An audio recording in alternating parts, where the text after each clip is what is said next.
So the court ordered that you have no contact with Jacob Ziegler. Why are you having contact with him? He reached out to me. So he reached out to you and you knew you were looking at 4 years prison time, correct? Yes, ma'am. All right. So you did a weighing of you did a balancing test and you said, I can't have contact with Jacob Ziegler. And if I do, I'm looking at 4 years in prison, but he's worth it. And then according to the court summary, your aunt is taking care of 2 of your children. 3, I have 3. 3? Yes, ma'am. So you have 3 children. You're not taking care of them. But I have had them. I had them the whole time I was on probation. But you know, because it says here on July 17th, the field team conducted a field visit and spoke to Miss Bell's brother-in-law, who stated they had not seen or heard from Miss Bell in over 2 months and had been trying to locate her with no success. Mrs. Bell's brother-in-law also stated that they had been caring for Mrs. Bell's children since she left the home. They've been looking for you for 2 months. So for 2 months, if your children were depending on you to provide them with food so they can live, they would have just starved to death. No, ma'am. No, ma'am. When I fell off, I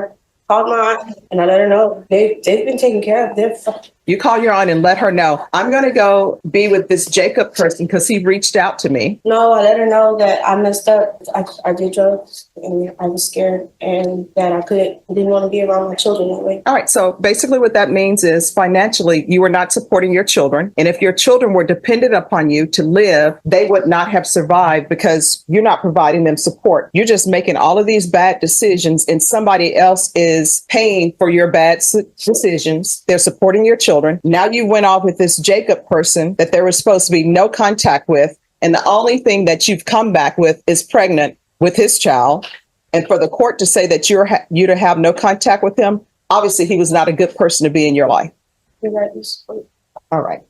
So the court is finding violations 4 and 6 true. The court is going to grant the motion, revoke you. And the court is going to sentence you to 4 years in the prison.